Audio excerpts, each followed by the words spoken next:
and welcome back to Motorshed. I'm Steve Fox and today we're looking at the Tesla Model X.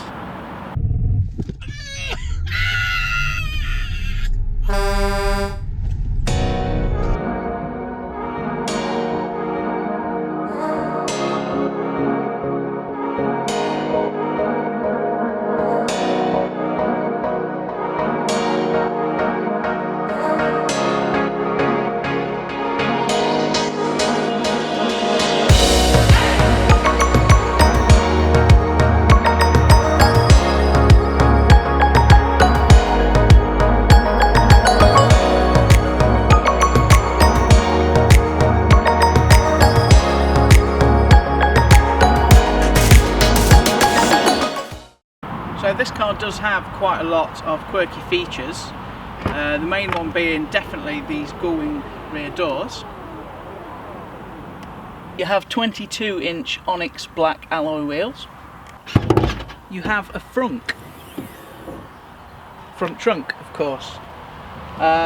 Decent amount of space in here as well. A lot of the time you could just get away with just using this space here. That is plentiful. So you've got loads of space in the rear, but as well as the space you can see, you've got all of this space in here that goes really deep. So it's quite impressive just how much space there is in the back of this car, even when you fold the seats up.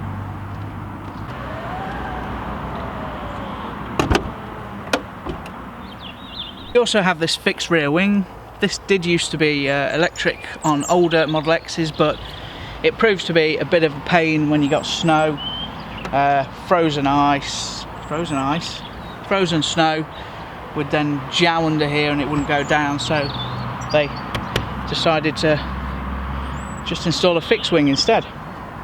The charge port is really discreet on this car, just under a little flap in the rear tail light. See? And that will automatically close when you lock the car. So you've got the largest windscreen fitted to any vehicle you can buy. All the way there is the front windscreen. It's huge and will cost an awful lot of money to replace if you need to. So practicality wise, we've got 4 doors. To open these, literally just push it. Tesla doesn't believe in having to open doors yourself. It's, you know, too much wasted energy. Nice spacious seats, as you would expect, and in the back, when you wait for the gullwing to open, you have absolutely loads of space in here, absolutely loads. This is the 6-seat configuration. So you can also, if you want to get into the back, there is a setting to make this do it in one fluid motion, but it's disabled at the minute. Apparently better for car seats. So you take that forward. The back seats are manual, so you have to push this button, push that seat into place, and then to get into the back is really easy. You again?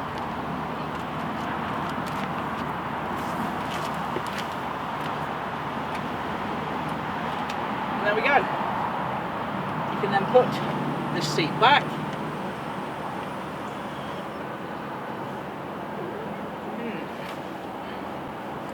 And that's as far as I'm going to get the seat back without being uncomfortable. But as you can see, there's still loads of room in the seat in front. One of the benefits of having the 6-seat configuration over the 7 is the fact that you don't have a big headrest in the middle to obscure your rear view. It also looks a lot more special. The 6-seat configuration is a lot more expensive than the 7. I believe it's a £6.5 option. Not the cheapest, but it does make the car feel a lot more special. And I don't think you're ever going to get tired of this.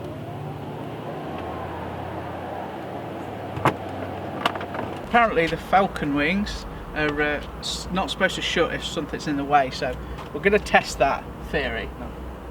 Huh? No. What do you mean no? That let you on the head. The owner is not confident that this feature works. So it knows I'm there, so it's not going to shut. So it works to a certain extent.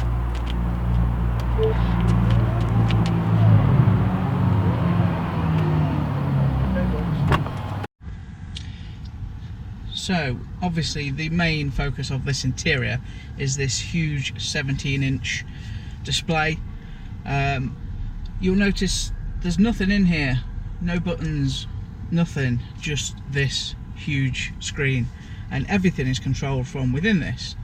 So I'm not going to go through everything because this video would be like an hour and a half long, but I'm just going to go through a few things. At the moment we've got the toy chest open. There's various things you can do in here. You can set the whoopee cushion, which quite crudely you can on demand by just pressing this on the steering wheel, or there's loads of other settings. Fart on turn signal, that wouldn't take long to get annoying. You can change which seat the noise comes from. I don't know if you can tell. Looks like you can't do it on the very back seats though. So I'll turn that off. Back into the toy chest, let's see what else we can find.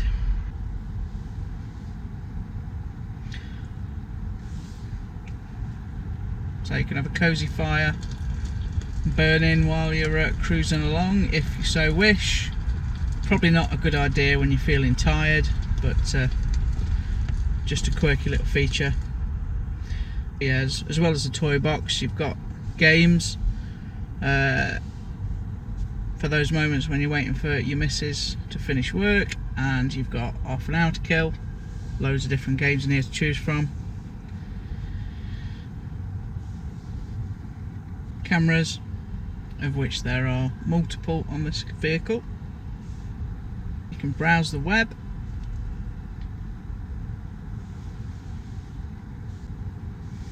Look at your energy consumption. You can sync it up with your phone to get your calendar access.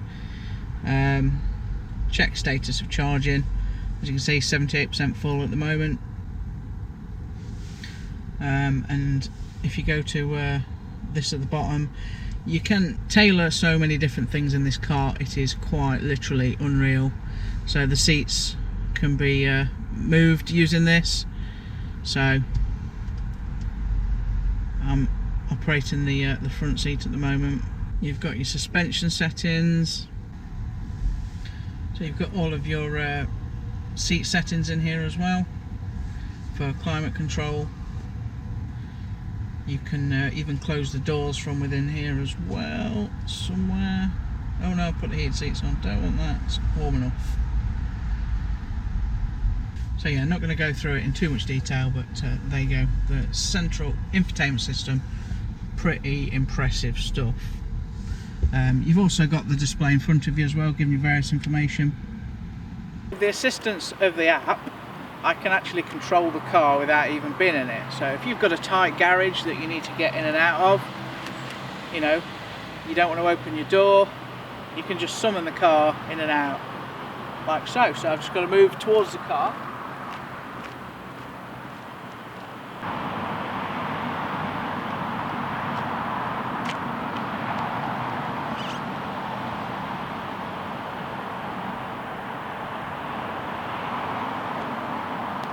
Cautious.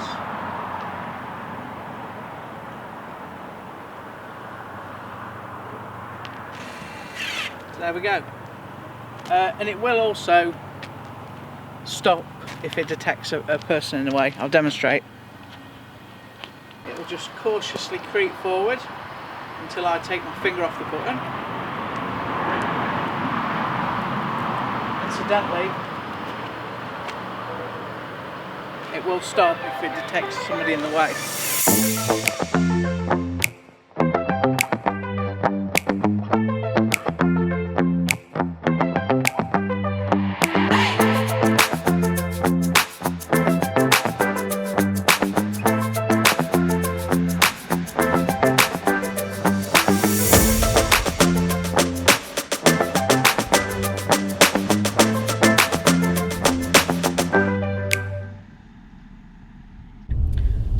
go then in the Model X. So here we go then in the Model X. There's not an awful lot of noise, just a bit of tyre roar.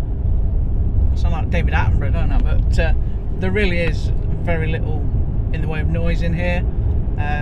Obviously you get the tyre roar, you're not going to get away from that. That's usually masked by the sound of an engine, which of course you don't have here. You just have the electric motors, which make pretty much no noise at all. For saying this car has got 22-inch rims, which usually means your car will crash over bumps and things, this is a pretty smooth ride. Quite impressed with that. So under acceleration you start to get a bit more of a whir to the motors. So this is the P100D, so the quickest in the Tesla Model X range. So this has Ludicrous mode, and this will take you from 0 to 60 in, I think it's 2.7 seconds. That's pretty quick. So just to give you an idea of how quick that is, that's faster than this, and this, and this, and even this. So don't forget that this is a 6-seat family vehicle, and when you take that into account, it's just nuts. This car is crazy. It was designed from the start to be crazy, you know, with the Falcon doors and all of its quirks and features. We're behind a Sunday afternoon driver. It is actually Sunday afternoon, so we're not actually going anywhere fast in this at the moment, but hopefully we'll find some roads which are a bit quieter and we can open it up a bit and see what it's really like.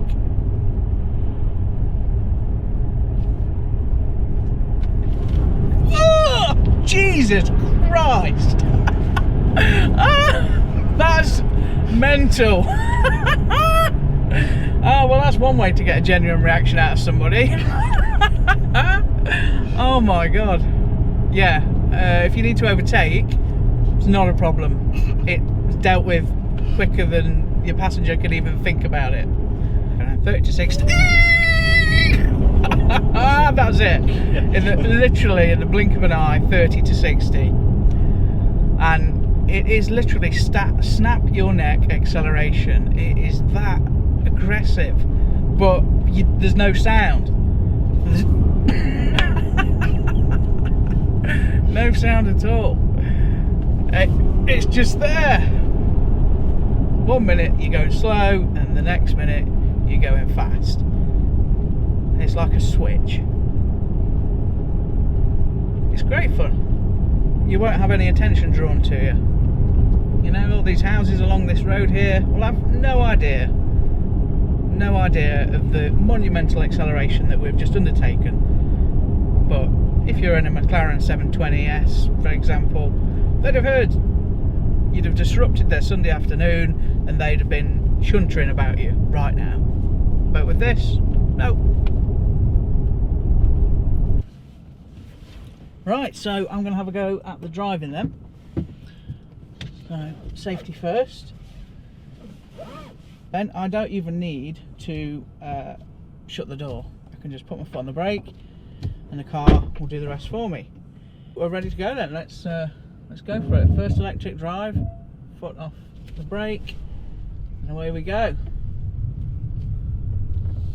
Oh, feels very smooth. Take your foot off the accelerator. Oh wow, yeah. As soon as you take your foot off the accelerator, it almost feels like you've stamped on the brakes.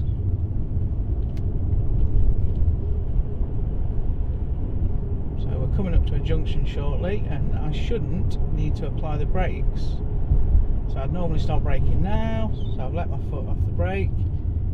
Probably slows down a bit quicker than you probably would yourself, but I guess this is something you just need to get used to. Now, just for the last literally 2 meters, I needed to apply the brake. Very strange experience compared to what you're used to. But you do quickly get used to it. Just literally more pedal for quicker speeds, less pedal for slower speeds. It's Simple as that. And you don't need to be on and off the brake all the time to adjust your speed. So if it's clear here, I'll give it a bit more acceleration. Wow! Oh, that's so effortless. So effortless. And again, even up to that sort of speed, you don't need to put the brake on. It scrubs all that speed off for you, putting power back into the batteries. Ain't that nice? So, not content with just driving the car myself, what I'm now going to do is let the car do the driving. So what am I doing then? Put it into just auto. This bottom lever here. Bottom lever. Double click it towards you. Double click it towards me. And we're now... No. Nope. What have I done wrong? It didn't know the road yet. Double click it now. So now we are in autonomous mode. What's up? Yeah, you are. You just don't trust it. It's like, this is wrong. I'm not accelerating. I'm not braking. My feet are completely off the pedals. My hand is off the steering wheel, as you can see. We're going around corners. You know, we're not talking straight lines here, but sometimes you have to intervene. The car now, you can see a parked car. It's slowed down. What's it going to do? It thinks it's queuing traffic, so this is where I have to intervene. We're going to try launch mode. So taking the car to 60 from standstill, sticking it in Ludicrous mode, and getting the full 0 to 60 in 2.7 seconds experience. So here we go. I ain't going to be able to hold this. I'm holding this camera by hand. It's not going to go well, I can tell, but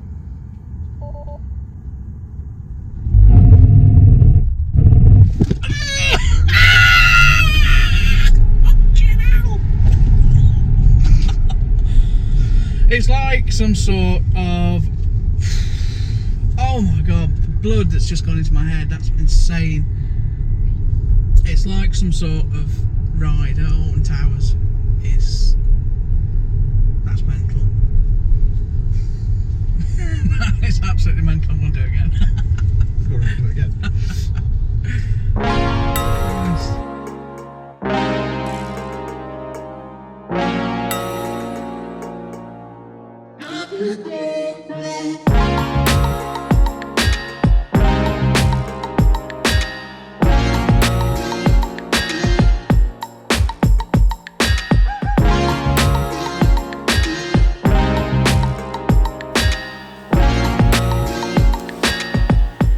This car, spec'd up as well as this, is a massive £125,000. I was ready to call it a complete waste of money and certainly didn't think it'd be worth its price tag. If you think about it though, what does this go up against? What have you got to compare it to? Well, nothing really, yet. And you simply can't compare it to other SUVs. Yes, it costs a fair bit more than a well-spec'd Range Rover Vogue, but it also offers a lot more. It's also fully electric, and as we know, electric costs more. How much do you think an electric Vogue will cost when that eventually comes along? It may not be as well appointed as a Range Rover, but it makes up for that in tech and quirky features. This car is a great all-rounder. It seats 6 people in comfort, entertains with its mad doors, takes your breath away with its hypercar acceleration, and impresses with its ever-evolving infotainment system and vehicle settings, not to mention the self-driving capability. I was thoroughly impressed with this thing. It is superb. This car reassures me that a world with electric cars can still be fun. So that's almost it for this one. I'm now going to show you though this car's party trick. If you've seen it before, you can end this video here. However, if you've no idea what I'm banging on about, just keep watching. See you next time. Bye bye.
very short.